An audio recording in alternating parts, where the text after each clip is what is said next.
Questa mostra ricostituisce soprattutto la vita di Napoleone Bonaparte, divisa in 5 principali fasi che lo vedono soldato, generale, console, imperatore e alla fine l'esiliato a Sant'Elena. Quindi è proprio la vita di Napoleone Bonaparte, dalla prima campagna d'Italia dove ha cominciato ad avere notorietà come comandante militare, poi attraverso la presa del potere come console e imperatore e alla fine la parte finale della sconfitta e dell'esilio a Sant'Elena e di tutta la leggenda e la memoria che si comincia a collegare all'imperatore francese. In che modo sono rivissute tutte queste fasi? Le fasi della sua vita sono state ricostruite attraverso dei pannelli esplicativi che utilizzano i quadri più famosi dell'epopea napoleonica, degli oggetti originali, in gran parte appartenuti direttamente all'imperatore Napoleone Bonaparte, e soprattutto una serie di manichini, 5 manichini, come le 5 fasi considerate, che riproducono fedelmente, con una tecnica molto innovativa e moderna, l'aspetto di Napoleone nelle varie fasi della sua vita. Com'è nata l'idea di questa mostra?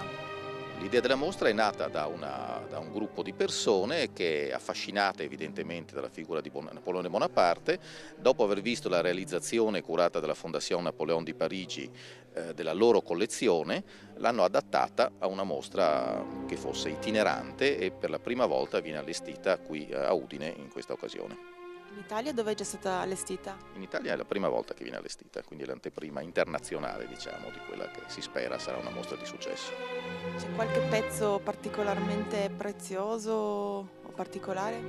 Pezzi preziosi, penso a indicare il cappello di Napoleone, che era famoso in tutto il mondo e che sembrava che facesse fuggire gli eserciti nemici solo alla vista del suo cappello da lontano.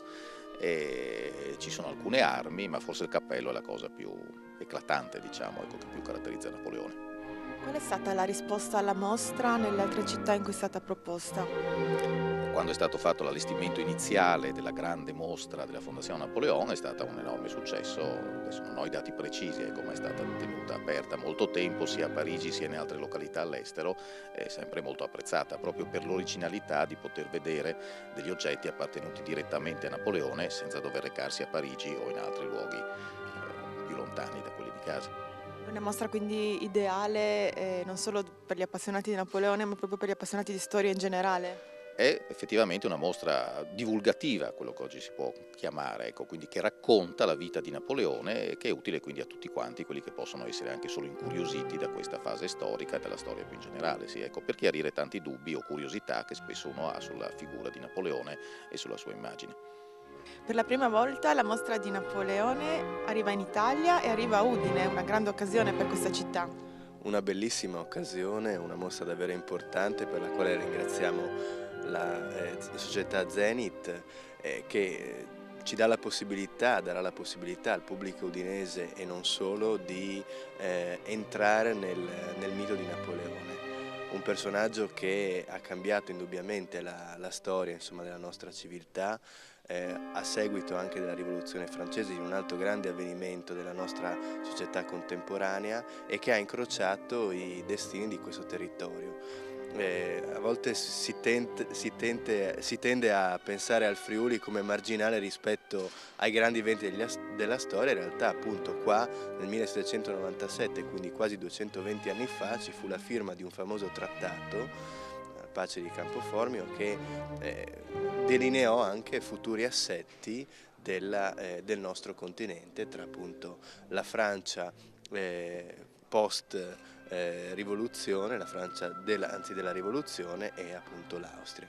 Quindi davvero una mostra unica che avremo il piacere di avere qua per i prossimi mesi e un invito insomma a tutti gli udinesi a vederla. Udine è una città d'arte, una città di cultura che merita questo tipo di impegno da parte di istituzioni private e pubbliche.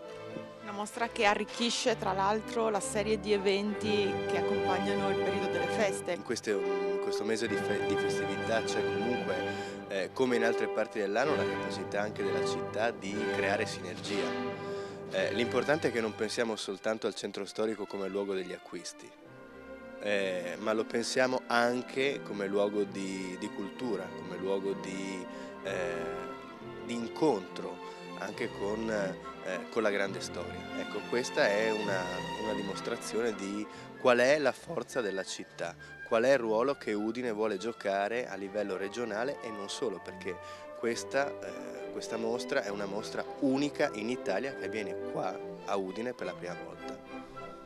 Per la prima volta in Italia, oltre che a Udine, la mostra su Napoleone. Quali sono le modalità per visitarla? Beh, allora qualche informazione diciamo di servizio: la mostra aprirà al pubblico ufficialmente sabato 3 dicembre alle ore 10, sarà aperta nei fine settimana, il venerdì, il sabato e la domenica, ma avrà tantissime aperture straordinarie anche in occasione delle prossime festività natalizie. Infatti la settimana dal 5 all'11 di dicembre ad esempio è aperta tutti i giorni, quindi vi invito a visitare il sito www.azalea.it dove potrete vedere tutte le giornate di apertura e tutti gli orari. Ci saranno anche visite guidate o visite per le scuole? Sicuramente visite per le scuole, adesso stiamo sentendo i vari istituti che già danno dimostrazione di grande interesse. Visite guidate sì, richiedibili all'indirizzo info@azalea.it o alla nostra pagina Facebook, che è sempre Azalea Promotion, anche all'evento Facebook della mostra Napoléon Bonaparte J'arrive, che c'è proprio sempre sul social network, quindi insomma molti modi per contattarci e vi aspettiamo. Sarà aperta fino? Fino al 26 febbraio. Poi si sa dove andrà? No, per ora è la prima e ce la godiamo qui a Udine, è un'occasione molto importante per questa città.